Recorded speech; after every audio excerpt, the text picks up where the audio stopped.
To get started, I'm Pam Marchand, Executive Director, Bristol County Water Authority.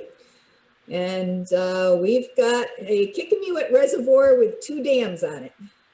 The reservoir was put into service in the about 1885 or so. So when the dam was built at the Child Street location, the southern dam.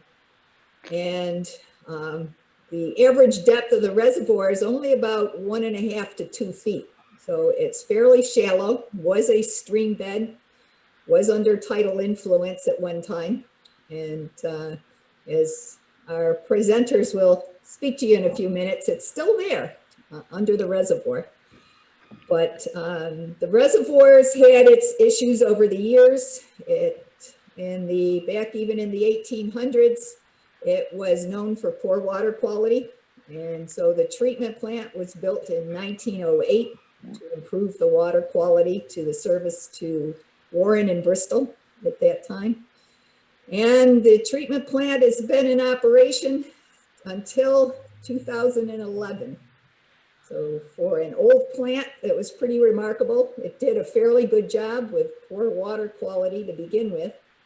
And that water quality has really had more issues over the years as a supply from Swansea ended up traveling through a development that was on a sewer system, so added more issues to the water quality control in the reservoir.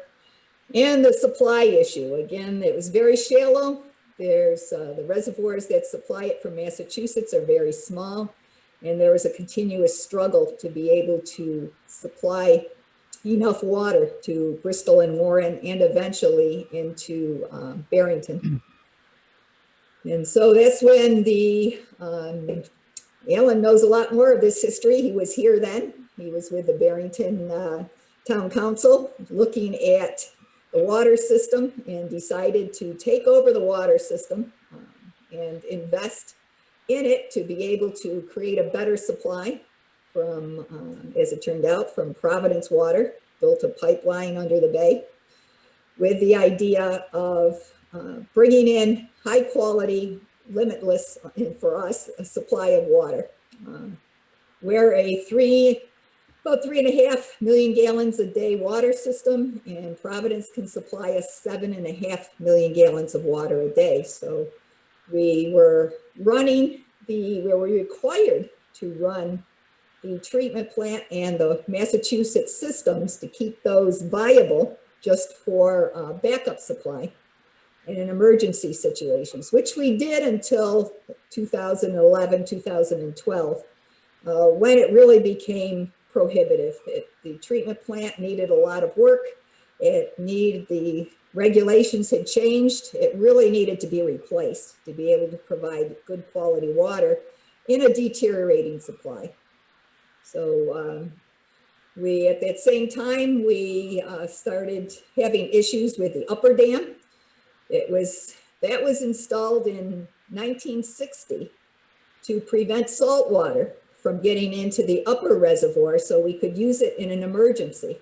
So already we were starting to see saltwater intrusion in the lower reservoir due to storm surges. And especially after the hurricane in the 50s, we saw salt water travel quite a ways up the reservoir. So that was essentially a dike. It's an earthen berm. It was never used, so it was never fully maintained as an operational dam.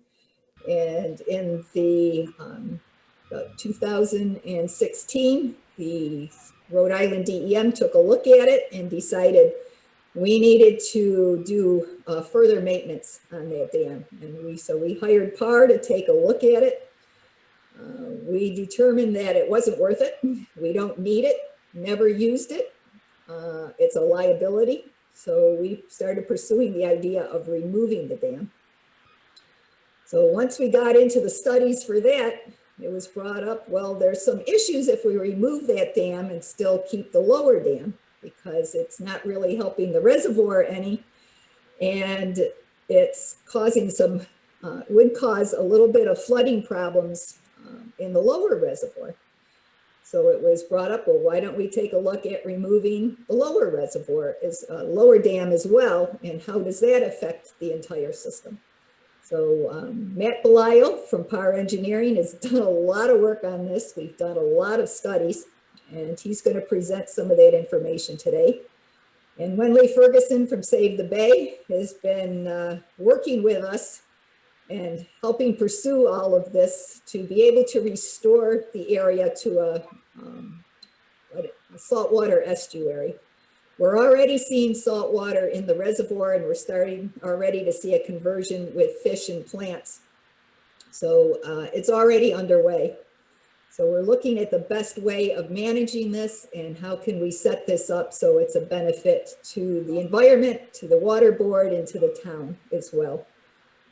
One issue with the town is the fact that the Schoolhouse Road floods, and that's due to both the dam and the culverts under the Schoolhouse Road.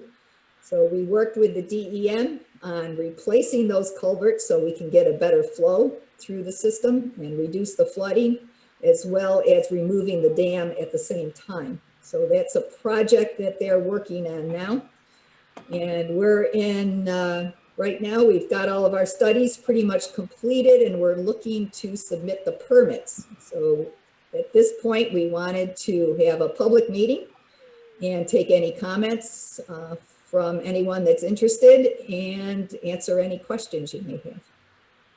So Matt's going to start our presentation, and Wenley's going to join in at some point, as she's got a few slides. She's been working with us on some water quality analysis and some restoration issues as well. Matt? Thank you, Pam. As Pam said, I'm Matt Belisle. I'm with PAR Corporation. I am a geotechnical engineer by training, specializing in dam engineering, and have been working on dams for the better part of 25 years. Both repair as well as removal of these integral parts of our infrastructure, which sometimes become obsolete and need to be removed. And as Pam had indicated, this Bristol County has gone through a extensive review to determine what they wanted to do with their two dams. And what I want to do tonight is just run through the process and how we got to where we are and what the project will look like. Before I switch over to my slides, I do want to acknowledge two of my colleagues who have been working very diligently on this project. They're on the call with me, and if I need assistance, I will be bringing them forward. But I have Steve Anderson, who has been working on the environmental permitting aspects and determining what the wetland impacts will be, and also Brian Dutra, who has been working on the analysis for the dam breach and the configurations. I'd also like to highlight our hydrologist who's been working on the project but wasn't able to make the call today, Matt Dunn. So Pam said I've been working tirelessly. I've got a great team that's working with me, and we're bringing in all the specialties that we need to see this project forward. So I'm going to share my screen and call up the PowerPoint slides.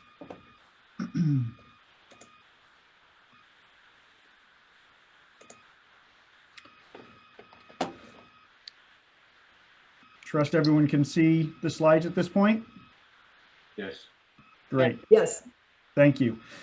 I only have about 120 slides, so this won't take too long. I always get better reaction when it's a live audience than this video. It's tough to see the reaction. Usually I get groans and people shifting in their seats, and I can't see that now. So, Plus everybody's on mute too, Matt. that's true. So as Pam had indicated, the upper dam was built in 1961 to address saltwater intrusion. And this is the structure that really started the evaluation for this project. This is a earthen embankment dam, about 1,000 feet long, 14 feet high, has some storage, but it wasn't being utilized. And Rhode Island DEM, under their dam safety program, implemented an inspection of the dam. And based upon that inspection, there were a number of deficiencies that were identified. And some of these deficiencies were due to the age of the structure, and some of them were due to the design approach utilized for this dike. This was designed to keep salt water out. It wasn't necessarily designed to create an impoundment. That impoundment already existed. And it wasn't equipped with standard dam components, such as a low-level outlet or an overflow spillway to deal with storm floods. So based upon the inspection of the dam and the violations that were identified by DEM, a notice of violation was issued, and Bristol County Water decided to look at what could be done. Do we repair the dam? Do we take it out of service? So that brought us into the first phase, which was to do a feasibility study. What would happen if the dam was to be removed? What would a repaired dam look like, and what would that require? Well, repairing the dam would require a significant modification. The slopes for the embankment are very steep. They didn't meet current design standards. There isn't a spillway. The low-level outlet doesn't meet current criteria, and vegetation has overtaken the dam. All of those would have required activities that ultimately would have resulted in almost a full reconstruction. So removal became an option. What would that be? Now, we wanted to make sure that by removing the dam, we don't create additional flooding within. The sky that we have in place tonight, beautiful blue sky for Patricia and Narragansett from earlier today. Hit 38, it felt like it was the upper 20s with that wind. We wanted to make sure we didn't cause any additional flooding. So we looked at what happens to the tide. We looked at what happens to the flood storage that may exist behind the dam. We wanted to see what sort of impacts there would be to the surrounding resource areas. We wanted to look at the sediments to see if those sediments had trapped anything from a nutrient or a runoff standpoint that needed to be dealt with. We also wanted to look at the volume of sediment that would be transported. Dams have a habit of stopping the movement of the natural sediment load within the river, and they get trapped behind the dams. When you remove the dam, that sediment then becomes mobilized. We also wanted to check the topography and the bathymetry, and that's the grades that are below water, to see if we could find the original stream channel. As you can see in this photograph up here, the black and white one, right here is Schoolhouse Road. We knew that historically the stream channel was a meandering stream channel that wound its way up through. Now it's an impoundment. But the question was, does that meandering stream channel still exist within the contours in the pond itself? So we wanted to look into that through the bathymetric survey. Then we needed to size the breach, the opening. What size opening do we need to make it so that this doesn't impound water and serve as a dam, but also so that we meter the flow out so that we maintain decent depths of water and a healthy environment. That led to our conceptual design, and then we also created some inundation maps of the downstream area. So based upon those studies, we completed our conceptual dam breach, which included a 25-foot wide gap in the middle of the dam. We aligned it to where the original stream channel had come through, and we looked to see what would happen in the downstream area. So this is the upper Kickemuit Dam over here. It's the right-hand side of my screen. It might be the left-hand side of yours. I think this gets flipped. And then Child Street is down here on the other side of the image. We've got two lines represented here, a red line and a blue line.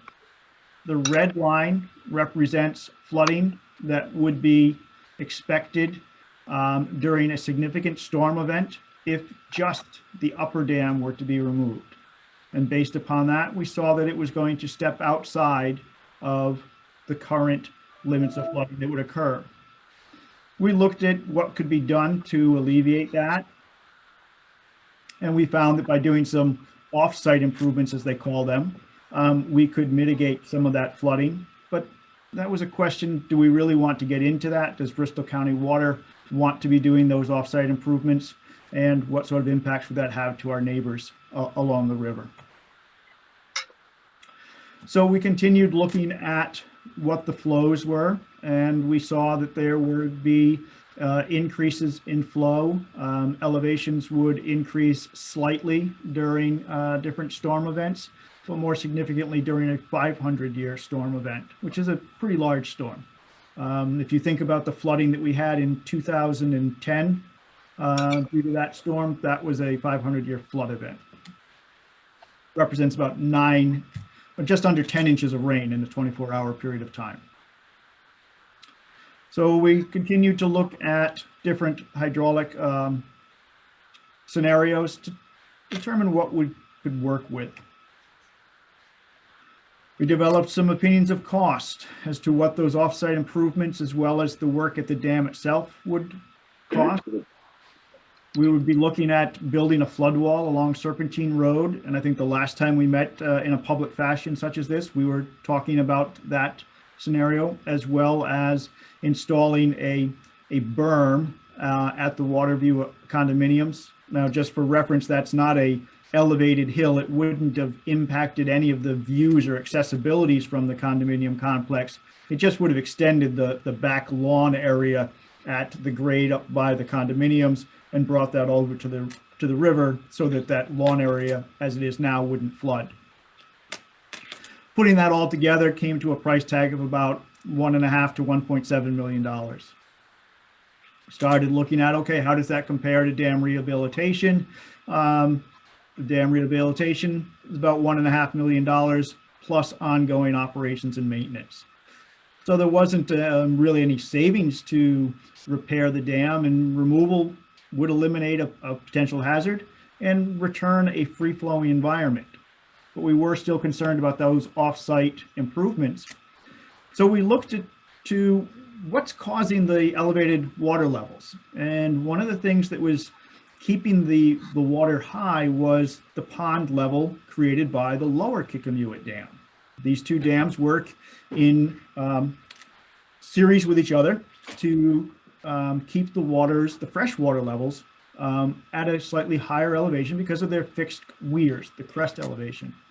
So we wanted to know if we returned this back to a natural flowing stream all the way down into the estuary, would there be benefits to the flooding? Would we reduce any of the flooding?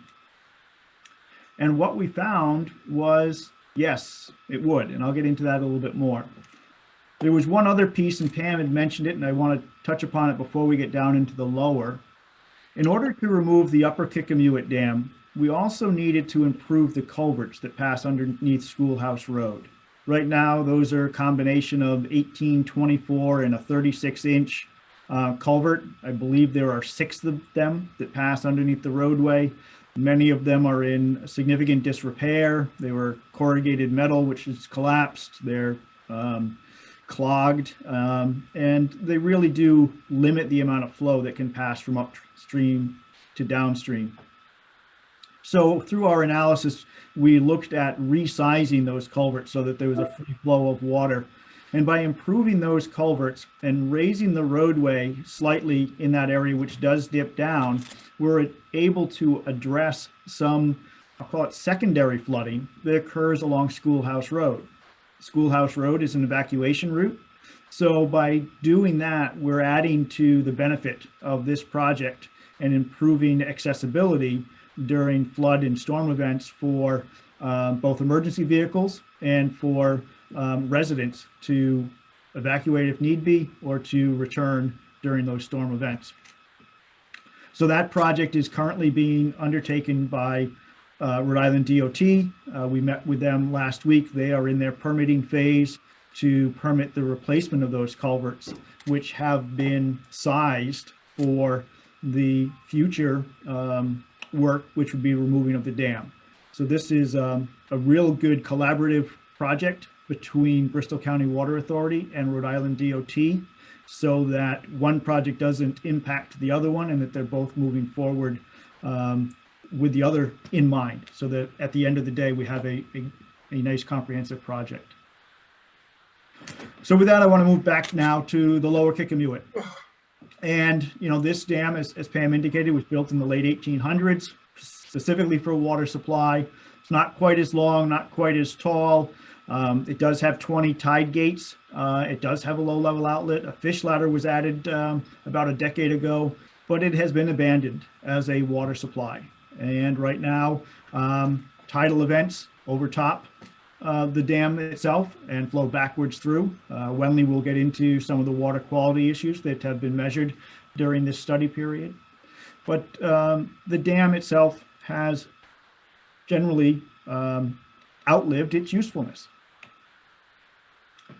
So we did another feasibility study for this structure. We looked at the precipitation events there, the 50-year and the 100-year event. We wanted to see what would happen to the flooding within the area and the outflows from the Kickemuit River with the upper dam removed and the lower dam removed.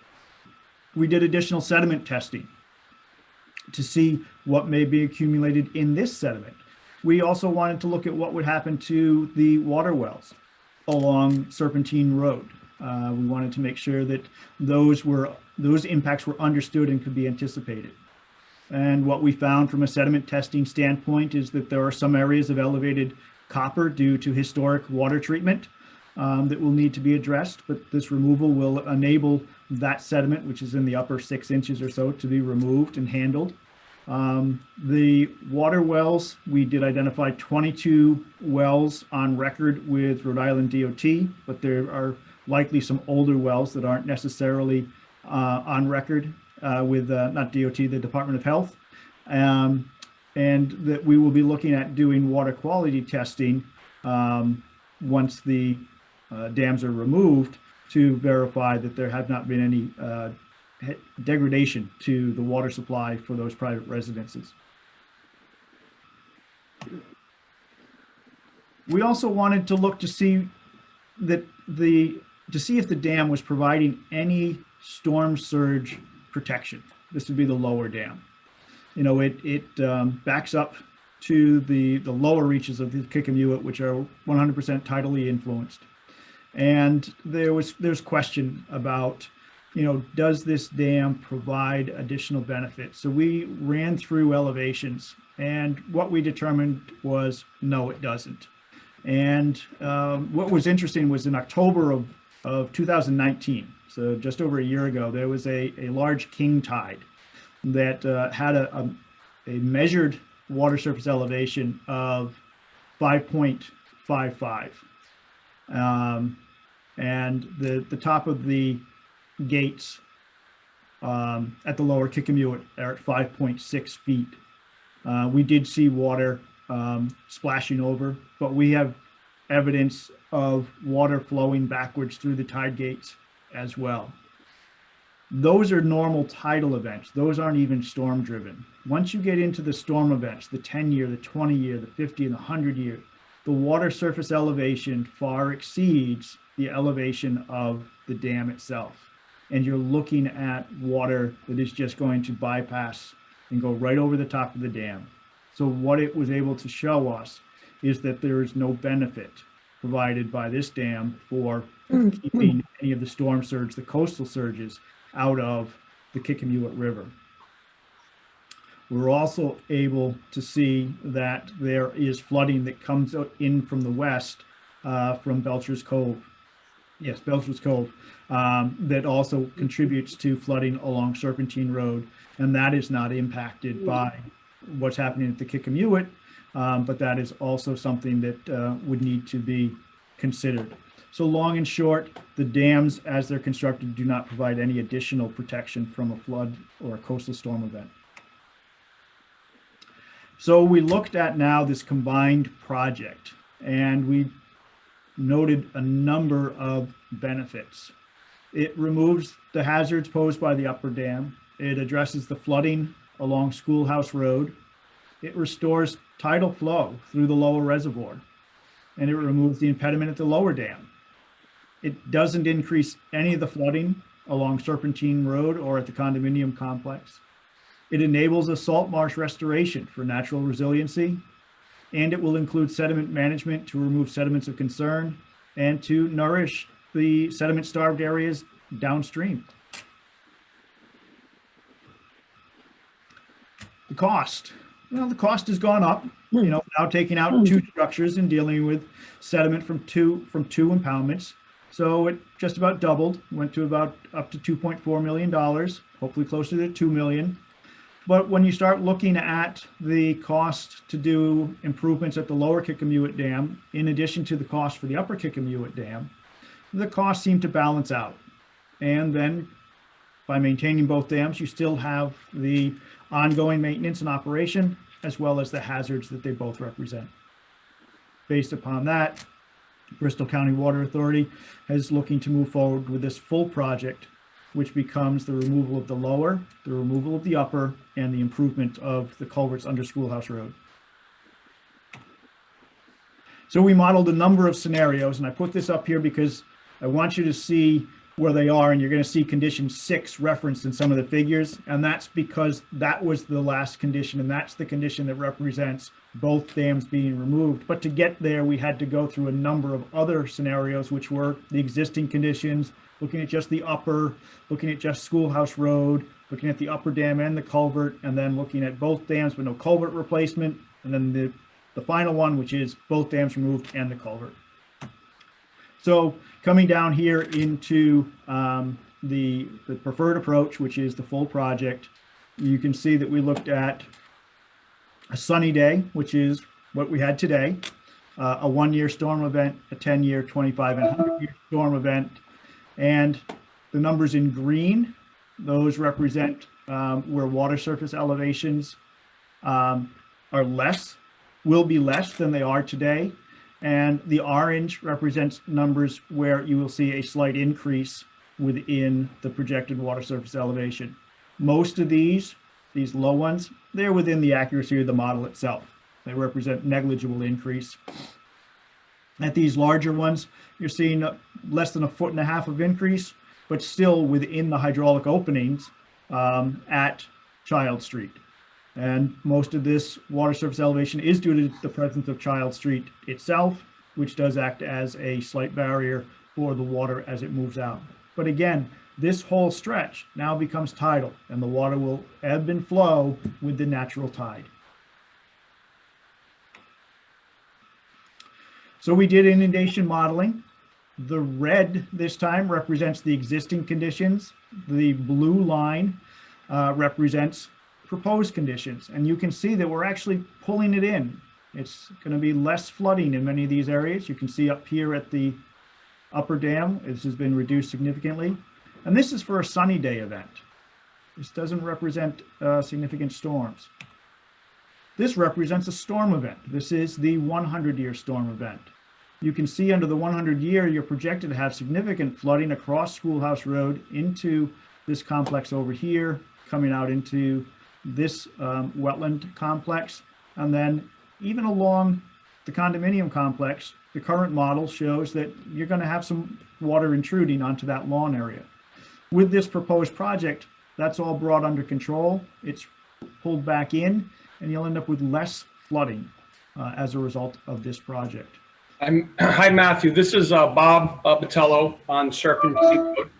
I do have a quick question while we're on the topic. So earlier and also on this slide, you indicated that this was for a significant storm event. Can you be more specific in if it's just a precipitation event, or would this also be a tidal surge due to a hurricane type of event, and or both?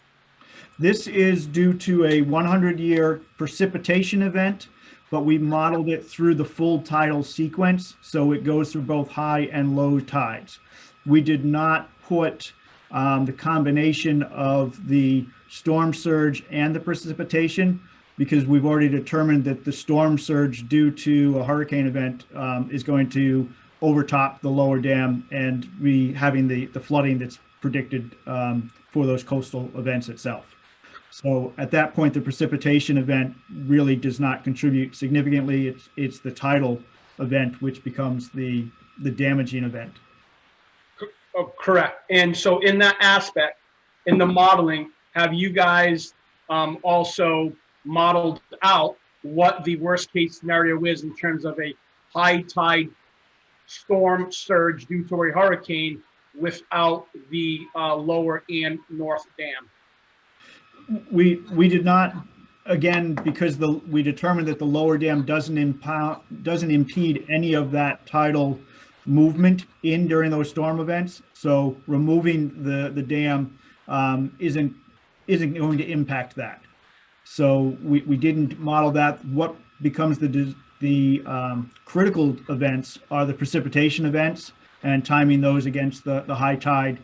But again, given the tidal sequence and the length of the design storms, we end up in the model seeing both high and low tides, the full cycle through a precipitation event resulting in the inundation that we're looking at here. But again, I'm trying to, for the tide, for a tidal storm event, you're up and over.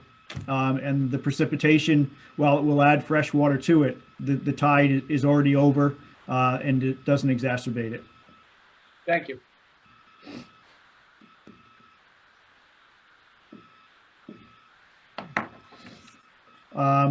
So the bigger map here shows just this inset. Again, you can look at the entire reach of the Kickemuit here that will be impacted. This is the area of significant flood reduction that we are seeing as part of this project, leading to the significant benefit.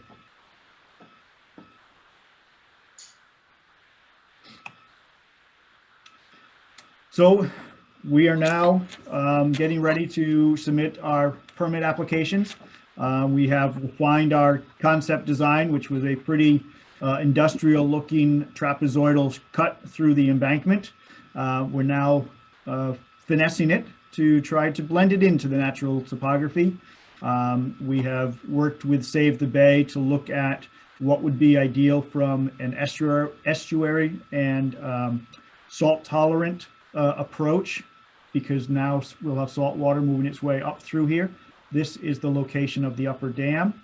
So we've created our breach in the general location of the original stream channel, which we were able to locate.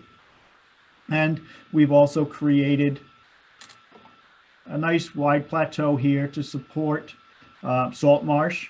And this ties into the hard bottom that we found in the upper Kickemuit. So what we will end up having is this nice wide breach here, which will become naturally vegetated over time. There'll be some strategic planting that is done to stabilize as the native species begin to populate themselves. We will have a channel system here that will rise and fall with the tide.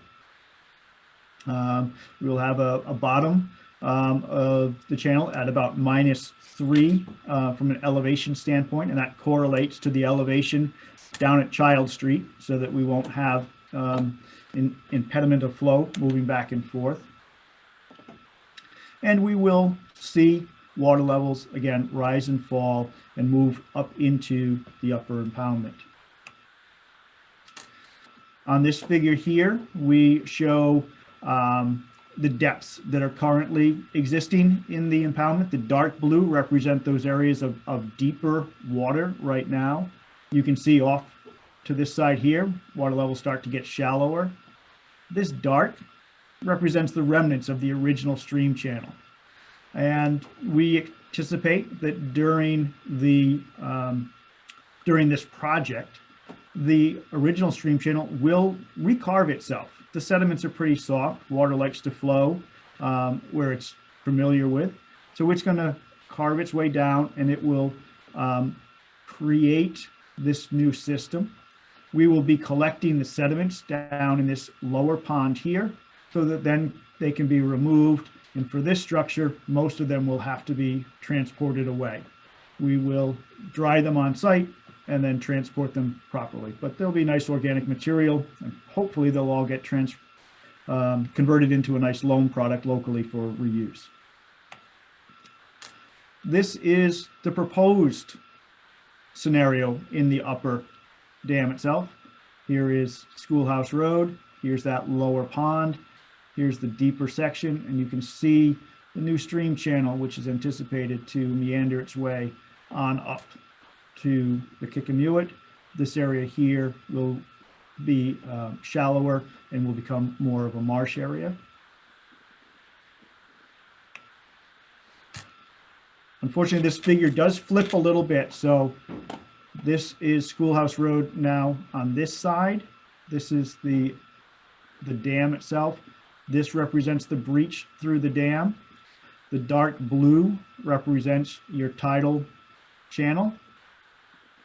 This bluish turquoise color, my wife always says I don't know my colors, but this color here represents the estuarine, emerging wetland. Then we have an emergent upper marsh along here. And then we transition back to a freshwater wetland along here and here. So this will be really returned to a nice, diverse, natural habitat, which will support a lot of native plant and animal species and really improve the health of this part of the river.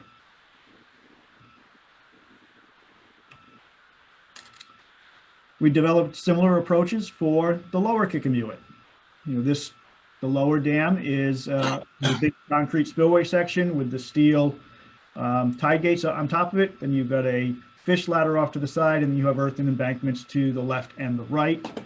This side here represents the condominium complex side. This side here heads towards the treatment plant. So the dam will be removed, and we will create, again, a more of a plateau area to support some of the upper marsh vegetation. We plan to leave the wall of the spillway at the condominium side. This creates a nice erosion protection. We will add a little bit of riprap there, but we want to maintain that feature. And that berm that stretches into the condominium lawn will stay put as well. This will be a nice viewing platform to come in and be able to observe this restored area.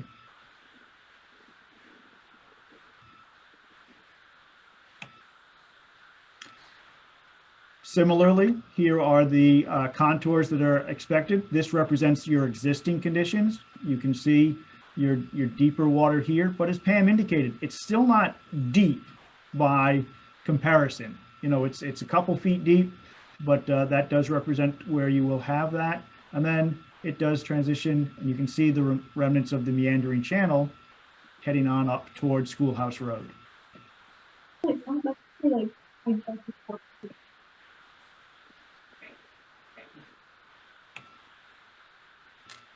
From a proposed standpoint, you're going to have very, very similar. This area is pretty flat. We don't envision a tremendous movement of sediment through here. There will be some carving of this channel, and then there will be some removal of some of the copper impacted soils to address that concern. And there will be a deeper pool up here just below the dam at the elevation on either side of Child Street.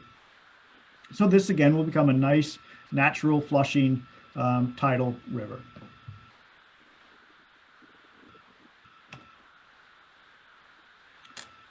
Before I go into that, any questions on that aspect of the project and what I'm presenting here? Just talking about mimicking the previously present conditions pre-dam.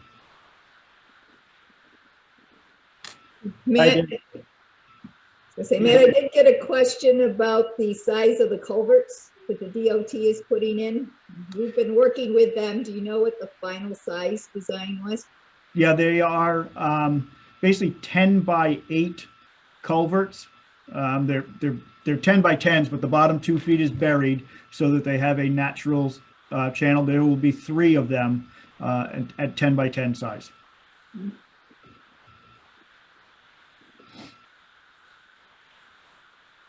Thank you. So now we want to talk a little bit about some of the other benefits, and Wenley's going to take over very shortly here. But I wanted to show some of the concerns that we have. And there are currently vulnerabilities out here. You can see the water quality issue in the reservoir itself.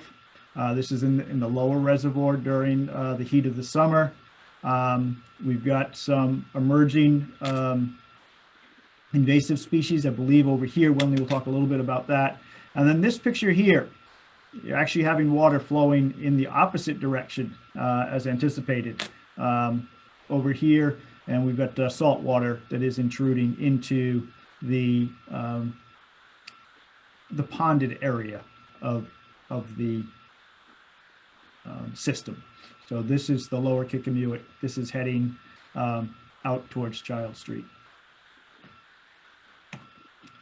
So this is my transition slide. So these nice figures and graphs, Wendy will describe a little bit in more detail, but this goes into the water quality. We've talked about saltwater intrusion. We had anecdotal evidence of it. We had direct video of it. And then Wendy and her team worked with gathering some of the physical data, and she will go over that. So I'm going to stop sharing my screen and let Wendy take over. Thank you, Matt. And let's see, hopefully this will work, everyone.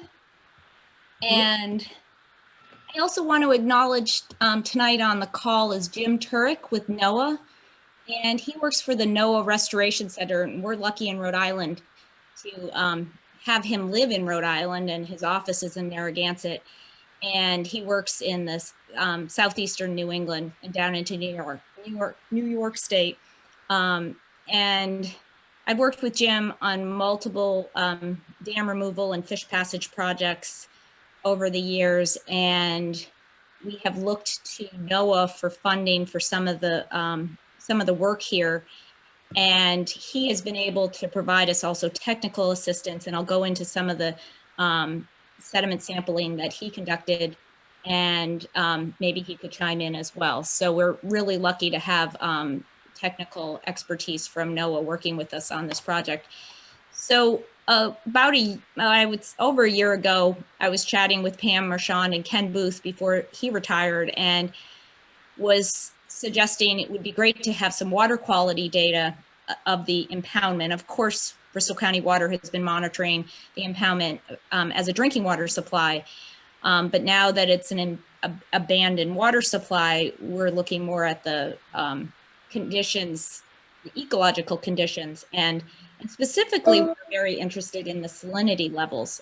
We have been documenting with Bristol County water staff. I've gone out there during large moon tides or king tides and documented the water flowing into the lower impoundment. And one of the questions was what are the salinity conditions? Is this one of the reasons why the fish ladder, we haven't seen returns of herring?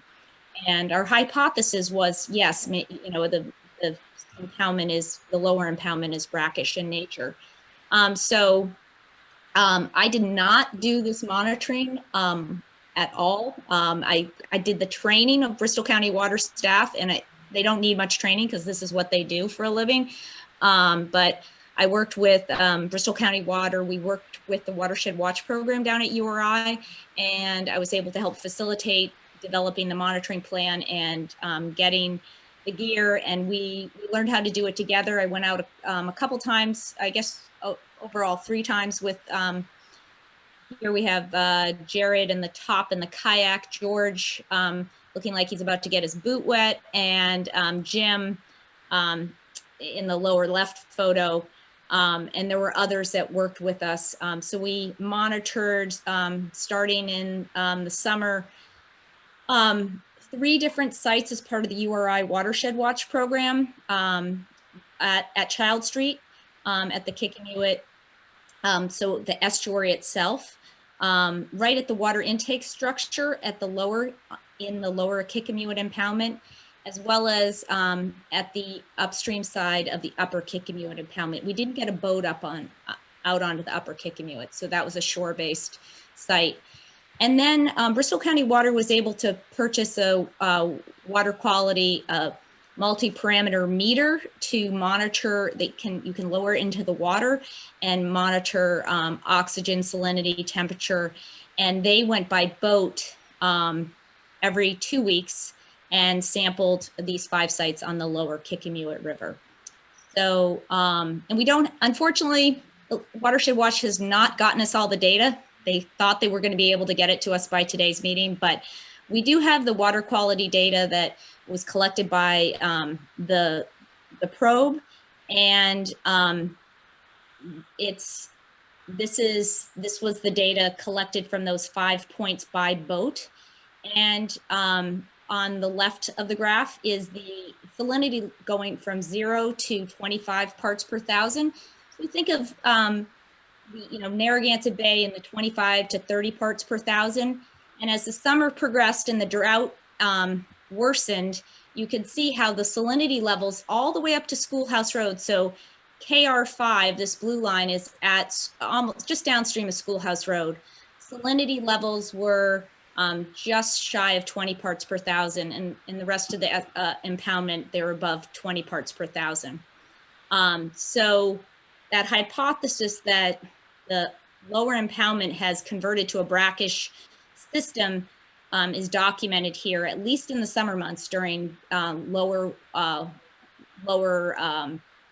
water levels, lower precipitation events. So it's not a surprise, therefore, that the herring that need fresh water to spawn, that the juveniles, they would not be able to survive in these conditions. The oxygen levels actually looked pretty good, and it could have been a factor of the time of day. You see these two lines that on this chart. This area here, water quality is considered fair, potentially stressful for marine life. And then you can see above this line, the upper line, it's good oxygen levels. So of course, aquatic life needs oxygen to survive and begin to get stressed below 5 milligrams per liter. So that was good news. Oxygen levels were looking good. This is Secchi disc measurements, and it's just a black and white plastic disc that you lower down into the water column. So we could only monitor this at 2 sites, the bridge at Child Street and the water intake structure. And the water clarity was very poor, only a meter at the lower impoundment, and at Child Street times it was less than a meter. So very murky water. And again, a sign, as I mentioned, we don't have the data back from Watershed Watch. We also collected chlorophyll A, as well as nutrient samples that they were analyzing and bacteria samples. So we will get that information and share it with folks later. And so I just wanted to share some images from on the ground. My intern, Samantha Prue Whitcomb, this fall, her dad happens to live in the condos. So she was nice enough to take some photos during some of the moon tide events that we experienced this fall. And these are from, usually the photos we have are from the west side of the impoundment. These are ones that Samantha took on the east side, so from the condominium side. So just as Matt showed, you could see these are photos during a moon tide, and it was predicted to be about a 5-foot tide. It ran a little higher. It was about a 5.3-foot tide based upon the Newport tide chart. And again, a larger moon tide. And you can see very little capacity, if any, under Child Street. So as Matt said, that Child Street culvert and the impoundment on either side, it does act, the bridge structure on either side acts as an impoundment itself. And then as you look at the 2 lower photos, you can see downstream on the left of the lower impoundment, the lower dam, and then the white water flowing into the lower impoundment. So that's salt water flowing into the lower impoundment during one of these tide events. Matt was mentioning a higher tide event where the tide almost overtopped those the structure itself. The water flows through those tide gates during those higher tide events. And I'm not sure how many times a year, but it's pretty regular, and clearly it's regular enough to see those higher salinity conditions. So we started, when we conducted some sampling in the fall, Pam, myself, and her staff were able to go out with Jim Turek from NOAA, and it was great to be on the water. And we started to see some of the impacts of that salinity. So the upper left picture, you can see vegetation that grows in the water. It's a shrub called buttonbush. It's a freshwater plant. And I had seen it from Schoolhouse Road, and I thought it looked dead, and I was able to kayak right up to it. And it was fall, so I was thinking maybe it lost its leaves, but it was actually, it had died because it grows in the standing water. So that high salinity water caused that vegetation. My hypothesis is it caused the vegetation to die off. You can see some other salt tolerant plants like Phragmites in the bottom left, and another species called Spartina pectinata. It's in this suite of plants that you find along the upper edge of a salt marsh. And then we also, this is just a view of one of those undersized culverts. So you can imagine Matt just mentioning the size of the new culverts that DOT is going to be installing. 10 by 8 is a lot different than, this is one of the functioning culverts underneath Schoolhouse Road. And Dave Frerick, the last meeting we had, I forget what this structure was called, but there's an old, almost looks like a wall, and you can actually pick it out on the old aerial images. And we found this while we were paddling. And then I don't know if any of you can pick out in the bottom photo what animal we took a picture of, but there were many observed in the lower impoundment. And they're a delicacy and fun to try to catch. But there were blue crabs throughout the lower impoundment. And the guys from Bristol County Water, you didn't hear it from me because they were very excited about the blue crabs and didn't want to tell a lot of people. So clearly it's a brackish system based upon some of the species using it. So here's some images from the upper Kickemuit. As Matt showed you, here's the impoundment of the structure itself. And this upper photo, maybe underneath your little pictures of all of us, is in Swansea. I took some photos of the stream up in Swansea. So this was what really surprised me. I thought the data was wrong. We had, as I mentioned, they sampled salinity at Child Street, the former water intake structure at the lower impoundment and the upper impoundment on the upstream side. And you start noticing salinities of maybe 6 parts per thousand in September, and then it gets up a little bit higher into October. It's about 12 or 13 parts per thousand. Was the meter off? Could this have really happened? And it is, as Matt has described it, that water level in the upper impoundment and the lower impoundment are the same. So the water does flow through Schoolhouse Road, and in the fall, Jim Vieira from Bristol County Water took this video. It's a pipe. This is the downstream side. This pipe coming, the bottom left photo is the pipe looking downstream of the upper impoundment. You can see a flapgate structure, but it's actually open. And that was to allow fish to move upstream. And so this is the upstream side. And this was during a moon tide in November. And you can just pick out water flowing upstream. So this is already, the upper impoundment is already a tidal fresh system. During the drought this fall, we actually saw, started to document salinity readings in the upper impoundment.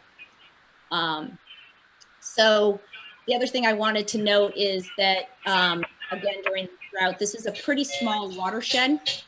Sorry, I have steam heat. Now it's starting to bang in my house. perfect timing for the steam heat.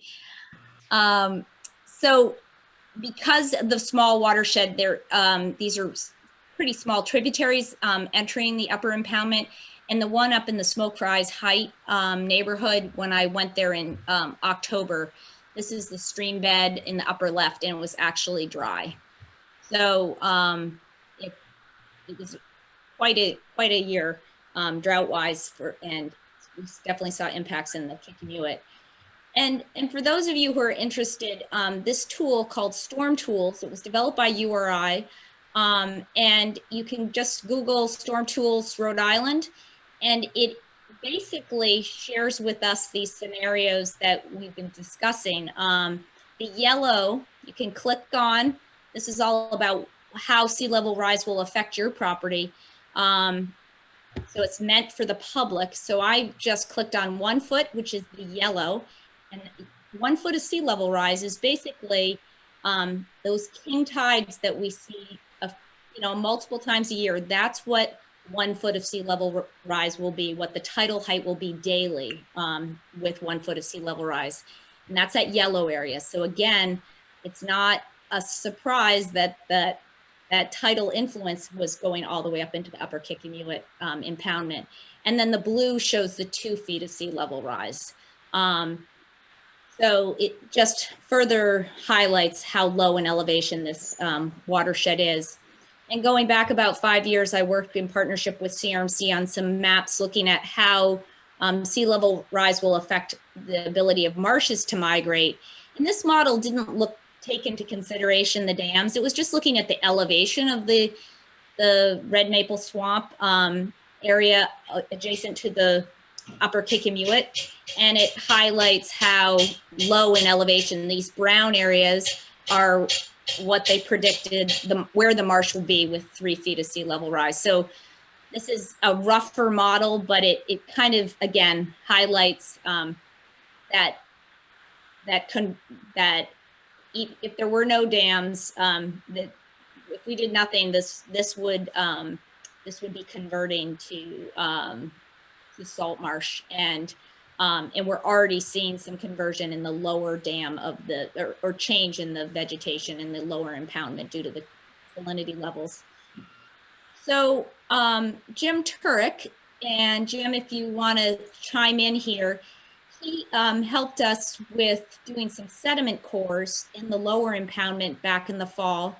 And he was looking, again, to help understand the condition of the sediment, how it could migrate, as well as trying to document where the marsh used to be. And as Matt mentioned, there were salt marshes prior to that, the lower impoundment being constructed. There was wetland vegetation in the lower and upper impoundments. And the bottom photo shows, it's hard to pick out, but you can actually see root fragments from what Jim and I think was probably Spartina alterniflora, looking at the size of the roots. And that was about a third of the way up the lower impoundment. So we found further higher up in the impoundment, closer to Schoolhouse Road, he actually found some woody vegetation. But in the lower impoundment, he found some what appeared to be salt marsh vegetation. And I don't know, Jim, if you want to chime in here with any information, if you're still on. Yeah, I mean, I think you've covered it pretty well, Wenley. I guess, were you going to show the summary results tonight of the You know what? I didn't include that tonight, but I did include these images, Jim. Oh, okay, great.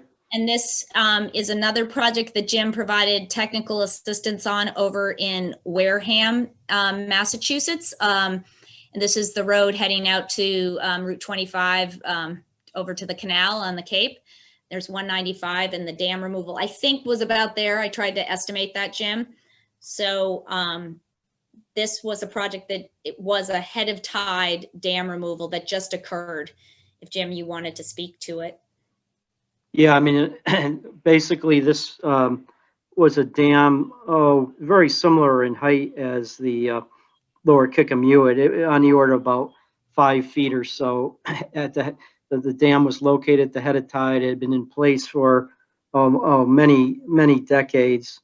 And we actually found a legacy dam upstream of it after we took the dam out, that we found old wood associated with it, which we radiocarbon dated to 1769. So we know that there were dams that had impounded this river, the Weweantic, for 200 and some odd years. But at any rate, so in the upper left-hand photo there is a site from top of the old dam, and looking at the impoundment, which is about 90 acres in size, which Wenley is shown on the right-hand side in the upper aerial. And so in January of this year, we took it out, and the photo in the lower left is what the dewatering impoundment looks like, but that also has been affected by daily tides and will continue to be so. And then if one looks in the lower right-hand side of that photo, that's in the upper impoundment where the salinities are either zero or very close to that. And so that's the emergent marsh that's already reestablished because of the seed bank. The seeds that are in the sediments have reestablished literally. I think that's from October, but we actually had a good plant cover, by July, literally, 5 months after we took the dam out. And so, these are the kind of considerations that we would expect if you've got sediments that have a seed bank. Those seeds are sometimes viable, amazingly, for more than 100 years, and so we would expect that we are going to get some kind of recolonization on some of the flats, the mud flats, if you will, and depending on what kind of seeds are in there, we'll see that community hopefully restore itself over time.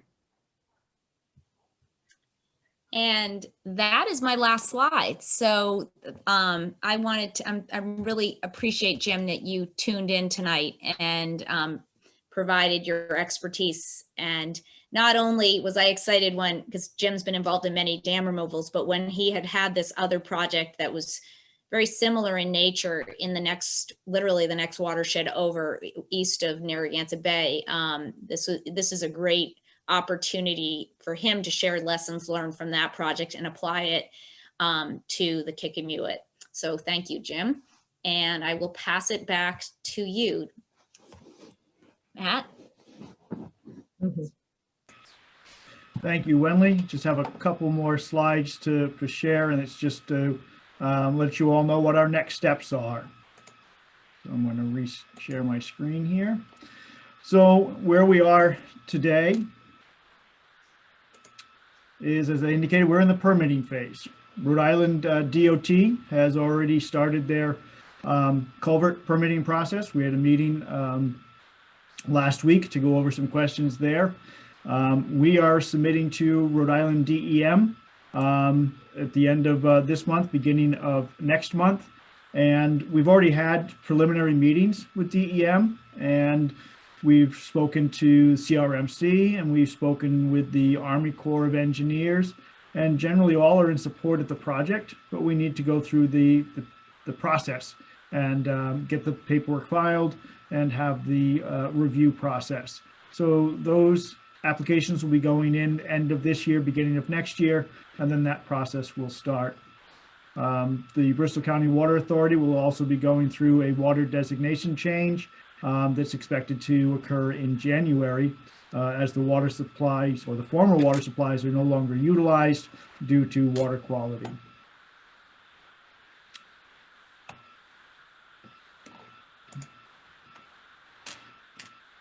Just a quick slide to give you an idea of some of the funding sources that have been evaluated and pursued for this project. There are a number of both state and federal programs that are being utilized, but Bristol County Water Authority has also indicated that they will be stepping up to, take on this project and see it through, hopefully with some grant assistance. But this is a project that they have Pam, they've already voted to approve it at this point, your intent to improve, pending receipt of actual bids, which will be happening, probably almost a year from now. This is a slide we had put together last fall, and the good news is we can check a few boxes here. Since last fall, we were able to get another $75,000 of funding for the lower Kickemuit to help support the lower Kickemuit engineering. We already had received $75,000 for the upper Kickemuit engineering from CRMC's Habitat Restoration Trust Fund. And then in April, we applied for a construction funding from the Climate Resilience Fund, which was the bond money that we all voted for back in 2018. And when we were advocating for it at Save the Bay, I was using this project as our poster child of what types of resilience projects would be eligible. And I believe we got $750,000 for the upper Kickemuit and I think 400 for the lower. Was that right, Pam? And we didn't get the full amount, but we did pretty well. I think we got 1.2 million. I'm Got forgetting. 1.2. Yes, we did well, and we're also looking for other funding sources. And so we have already applied to National Fish and Wildlife Foundation, which is NOAA dollars. And we've gotten through the pre-proposal stage twice, but they want the project to be quote unquote shovel ready, which we've told them we're not. They want the project done within 6 months of receipt of the grant. So that's one we're going to continue to apply for because the funds we've secured thus far are state dollars. So we want to match those with some federal funds. So that's where we are with funding. And of course, Bristol County Water is matching those dollars. Thank you, Wenley. And also want to mention, because we're removing the dam and creating a saltwater estuary, it's solving a number of problems for which we are eligible for grant funds. If we were only to repair the dams, it would be all on our cost. So it does make a lot of sense, and for a variety of reasons, and especially financial, to pursue removal of the dams. And one other point I wanted to make, I think Kate Michaud is still on. The Schoolhouse Road road raising and the 4 new culverts was a huge nut to crack to get that project prioritized by the Department of Transportation. Back in, we started conversations with DOT probably sometime in 2018. We had 2 meetings with the director in 2018 and 19, and Kate did attend both of those meetings and highlighted the real need, priority for the town to raise this road, because it was only scheduled for repaving sometime in the early 2020s. And there was no plan to do anything with the culverts or elevating the road. So thanks to some real coordination with the resiliency coordinator for the state, Sean O'Rourke, he worked with the governor's office.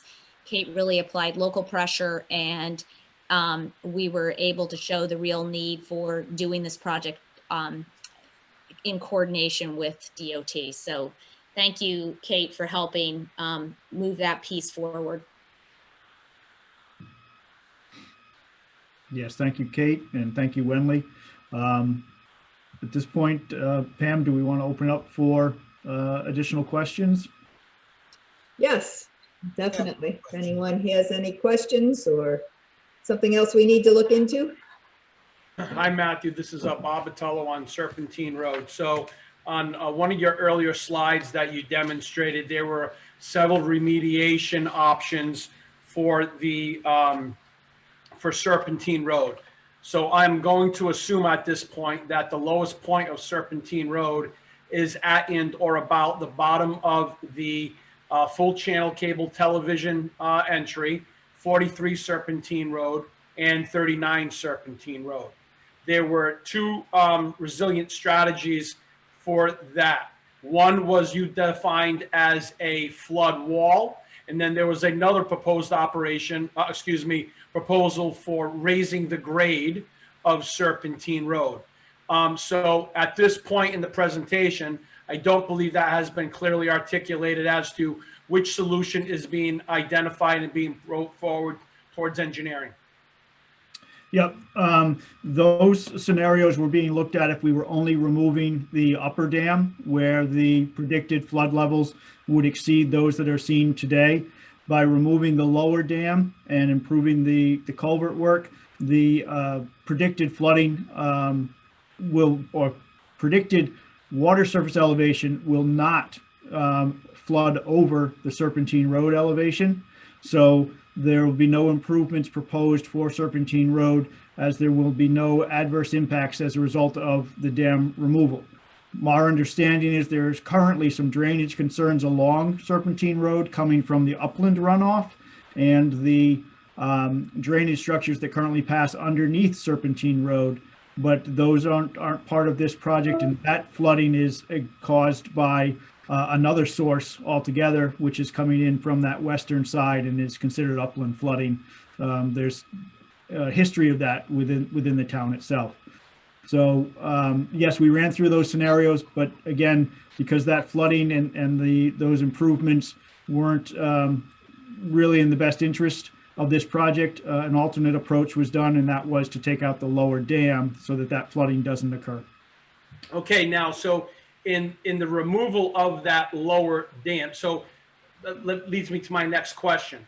So I think we've gone from zero to 100, and just, I understand the fiscal incentives that Bristol County Water Authority has to remove those dams.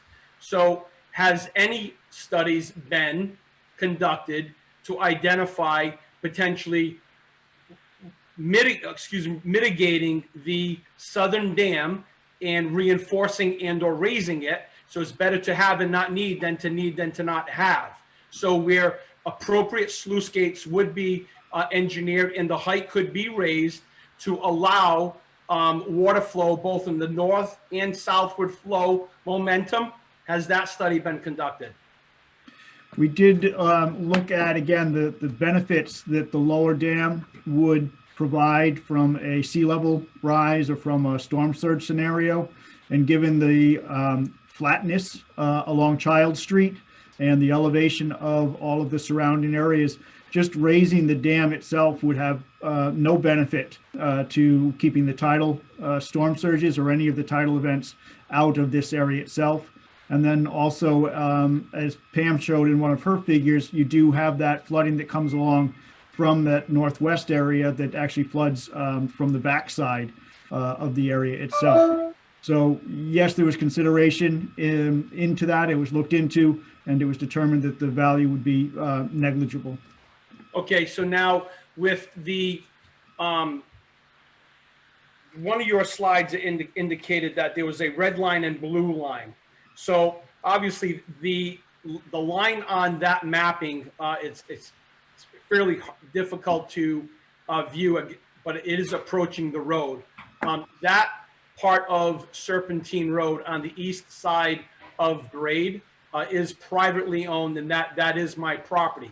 And I can indicate that there on high water precipitation events, I have personally witnessed it coming and approaching the road grade. So one of the main concerns that I have when Serpentine Road was redone several years ago, there is a western pitch to the road. So any and all, the two factors, any and all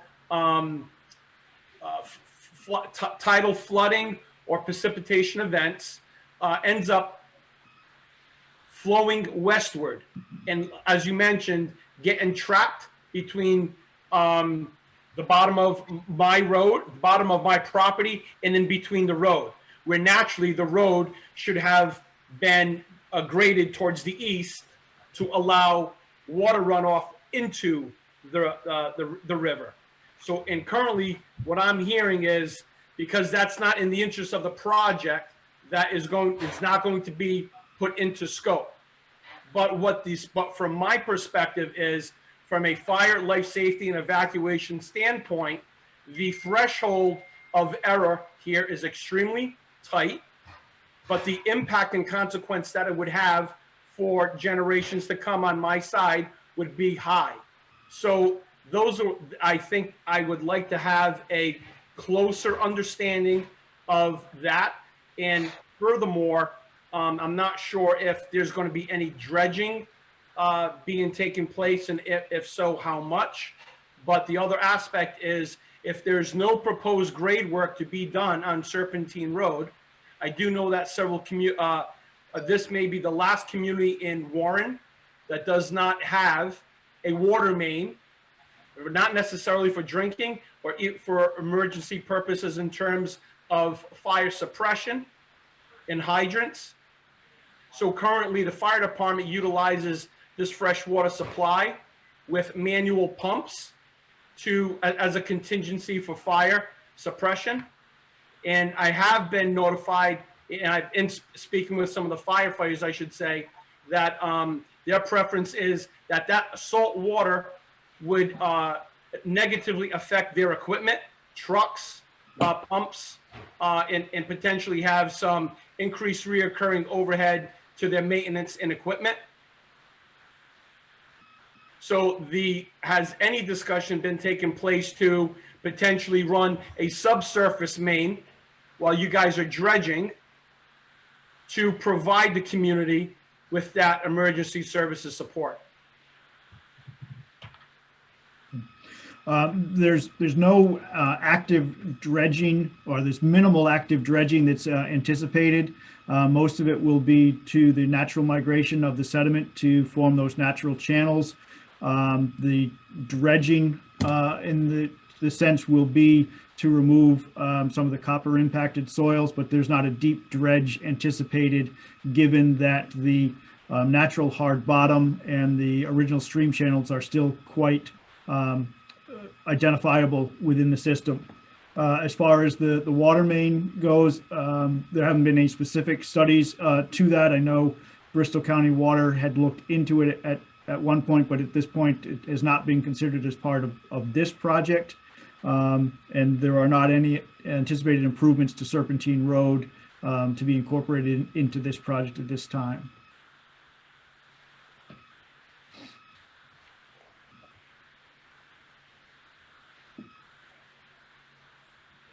I have a question. Okay.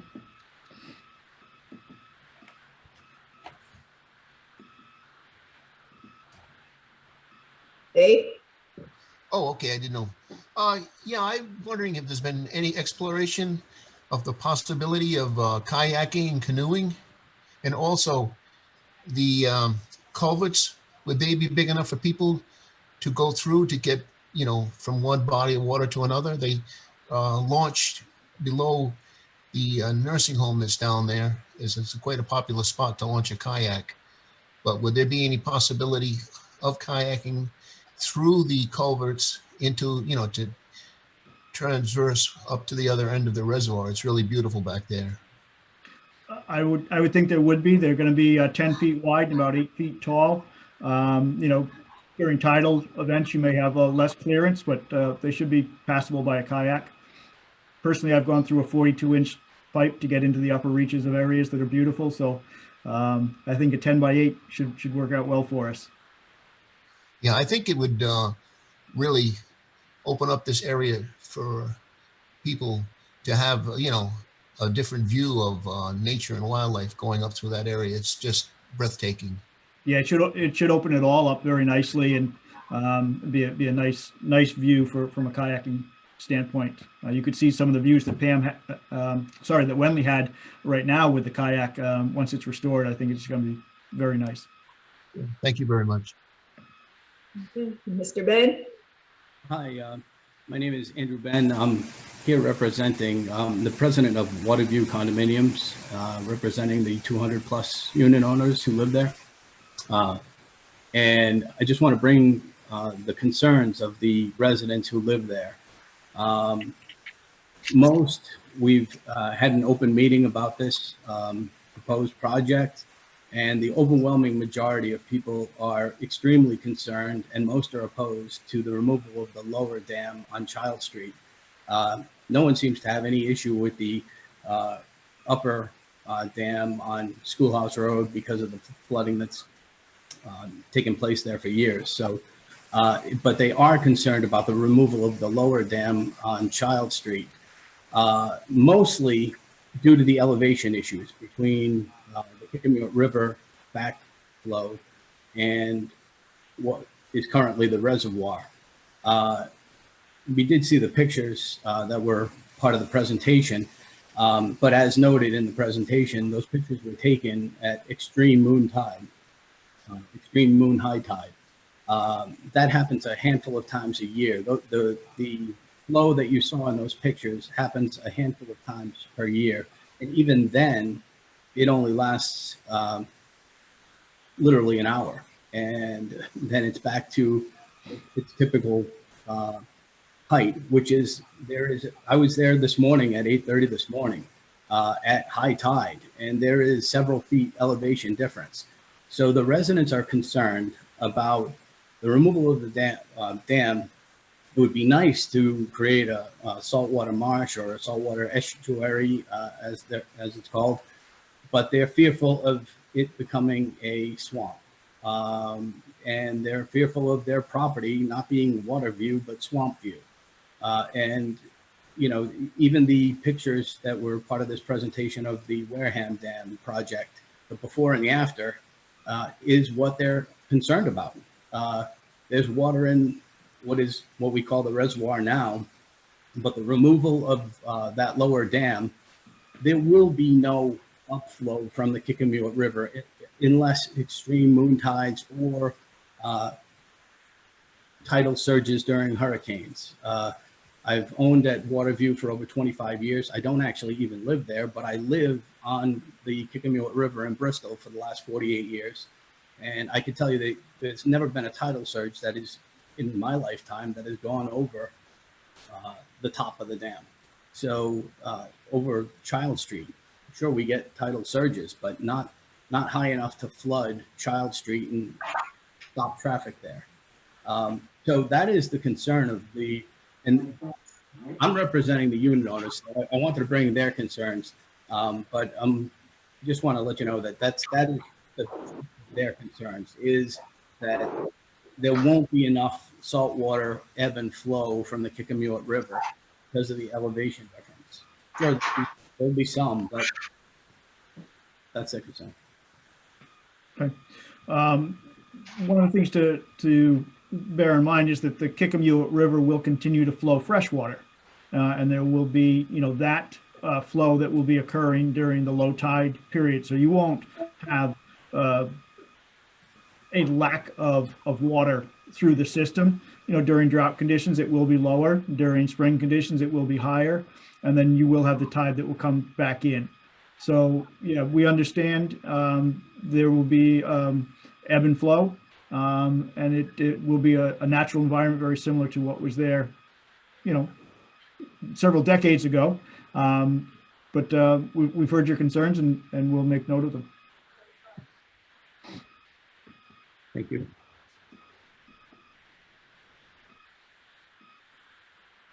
Thank you. Anyone else? Any questions, comments?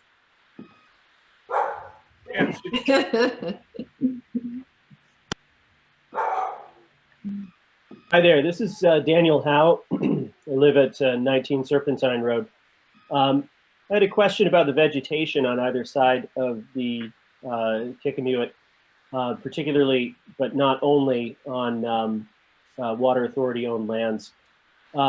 A long time ago, as in pre-European settlement, my understanding is land was generally pretty actively managed by the natives. And I think anybody who drives along Serpentine, and from what I can see across the way, it's the same on the other side of the river, would say we basically have a big tangly mess. We have huge amounts of poison ivy. We have huge amounts of other vines and invasive plants. And I'm wondering what kind of plans, if any, are there in place for, or are being created for remediating or managing the vegetation alongside the river. So I'll try to answer that one. As Matt mentioned, those in the cross sections that he showed where the dams or impoundments are proposed to be removed, that is where we would be doing some more active planting to stabilize those banks. And the way PAR has designed it with some tiers or what's the word? Different elevations so that it just similar to a marsh platform, you have different zonation in the marsh, and that will help stabilize those impound those structures that as the banks are as the materials removed, they're gonna it's not natural material. So as Jim Turek mentioned, there won't be necessarily seed source right there, but the goal with regards to the majority of the upper and lower impoundment is to rely on the existing seed source. Working on salt marsh restoration for the last 25 years, I know there's something called adaptive management, and we go, the first phase is to address the tidal hydrology and to restore that component, and then to come in and do adaptive management as needed. Your question about invasives, and it's something that we were thinking about as we were paddling, where you were beginning to see some vegetation die off because of that salinity influence. And so there could be a benefit that some having greater saltwater influence will be a means to control some of those invasives. Things like bittersweet growing in the trees, a few feet away from the edge of the impoundment probably won't be affected, but some of those invasives like the honeysuckle and the multiflora rose that grow right along the edge of the banks, those could be impacted by the salt water, and that could be a means to control them.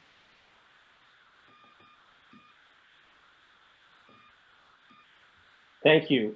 So it sounds like the order of operations is restore the tidal marsh environment, and then kind of see what happens to some extent. I mean, I understand there will be some intentional planting, but when it comes to, again, what I'm going to call not elegantly the tangled mess, we just kind of have to see how it goes and then try to manage it later on if it needs cutting, if it needs some other kind of work. And because of the jurisdiction of who would be responsible for doing any type of invasive plant management, this area now will be tidally influenced, and Coastal Resources Management Council will be involved in it. They will have jurisdiction over time. It hasn't changed yet, and it probably won't change until the lower dam is removed. But they actually have a program which is pretty user-friendly for invasive plant management. I have been looking at DEM freshwater wetlands permit or program, and they don't have something that's as user-friendly for homeowners. So CRMC does have a training and a process to create a buffer management plan and control invasives through that buffer management plan. So that could be a future management tool. That sounds good. And I don't at all mean to complain, but I will say I don't think it's mostly homeowners whose land is the issue. I kind of, from where I am in a particular spot in Serpentine Road and looking at the maps of where BCWA owns the land, that's the land that I'm the most concerned about. So again, I'm not picking on the Water Authority at all. I'm just saying that that's what I see. So are there plans underway on the part of the Water Authority or on behalf of the Water Authority to kind of think about those things, or is that just all that's a little ways down the road and we don't need to worry about it too much right now? I would say at this point it's down the road with regards to that adaptive management phase, but there will be an adaptive management phase of this project. And that's something that, yeah, I don't think there's a project that we've worked on that we've just gone and said, okay, check the box, it's done. It as Jim Turek can attest, all of these projects require ongoing maintenance and management dependent upon the conditions that are found after the tidal hydrology is restored. Thank you. Thanks. Hi, this is Melanie Caton at 31 Serpentine Road. Hi. Can you hear me? Yes. Okay. I have a question about what happens with the freshwater fish and certain things like snapping turtles. Will there be a die-off of the fish, or? I think there has been and I have not fished in the reservoir. I would assume that there have been some changes to the species based upon those salinity levels that we've been seeing. And I would defer to you as a resident, you know, what you've seen over time as well. Some of those fish species might have moved further upstream. As you saw that there is a possibility for fish to move under that upper impoundment. It's not the greatest passage, but they could have moved upstream. And so that's something that I'm not sure if Jim Turek has anything to say about like a snapping turtles. This would no longer be habitat for snapping turtles. That's 100%. But some of the fish species like white perch can move up and downstream and could move up into the watershed. Sunfish, for example, would not be able to tolerate the salinity levels. Okay, thank you.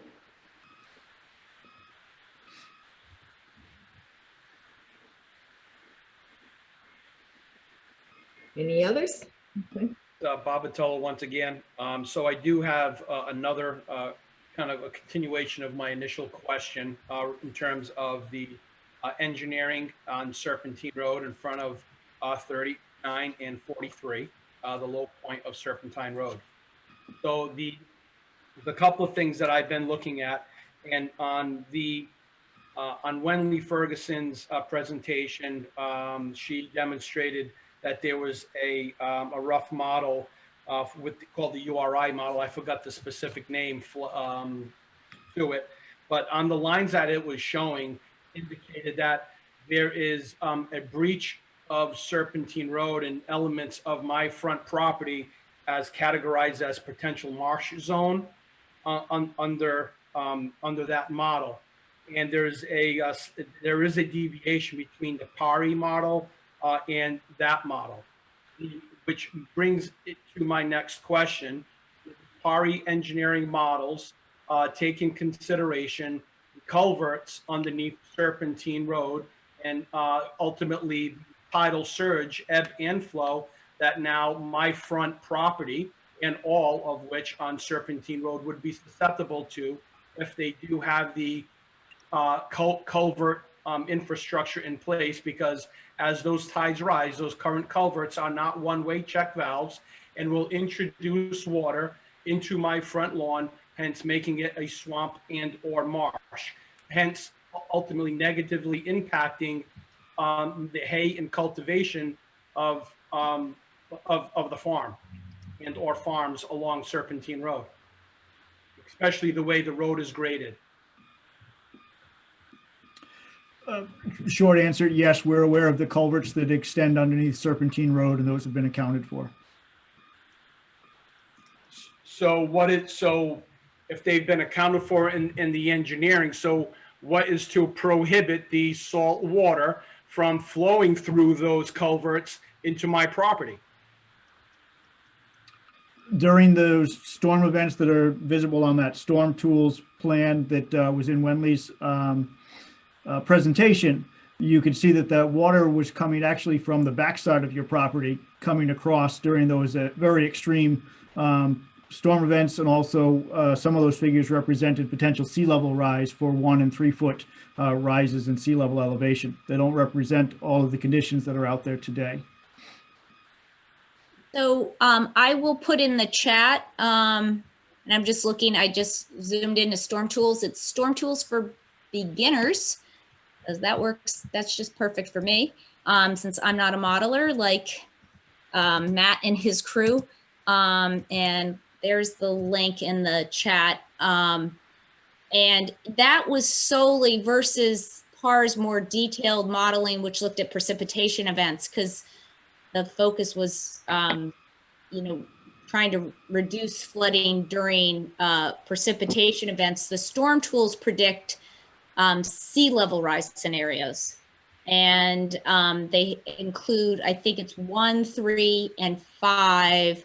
And then they also include different storm surges as well. So you can zoom into different properties and see. It looked like from the, or I'm sorry, 1, 2, 3, and 5, I believe. The marsh migration maps only looked at 1, 3, and 5 foot scenarios. So you can look at that, and it doesn't appear to overtop serpentine again in that model, which is not as detailed as PAR's. And Matt, you might correct me if I'm wrong on the modeling, what the basis of the storm tools model was, but it was, I believe, using LiDAR elevation. That's correct. And then the various sea level rise scenarios. So, but it didn't look like it overtopped serpentine until 5 feet of sea level rise. I don't have that model open. No, I'm not pointing out that it overtopped it. What I am pointing out was it sparked my observation that the locations in which it was identifying as a potential marsh zone is right and or near about the culvert infrastructure, which in modeling and mapping is great, but I actually live on the property. I see every single day when I go down to check my mail, I look at what the water level is on Serpentine Road and how it affects on my side of the property, specifically near the culverts. And there is water goes both ways. Now introduce a tidal flow into that river where there is no one-way check valve. That I'm not going to say it's common sense, but it doesn't take an engineer to figure out that my side's going to get flooded and the water's got nowhere to go.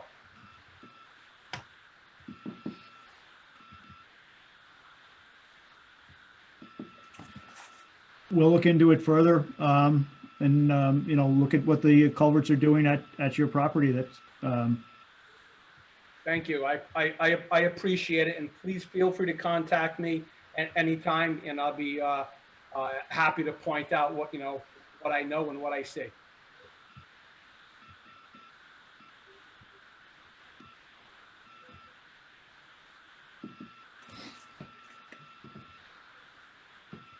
Bob, you said you were at 39 and 43? Correct. Okay. And the same issue would be manifested at Melanie Canton's address, as well as the farm right next door, as well as actually the culvert on Full Channel Television. That's my culvert. So that's they don't have a culvert, I believe.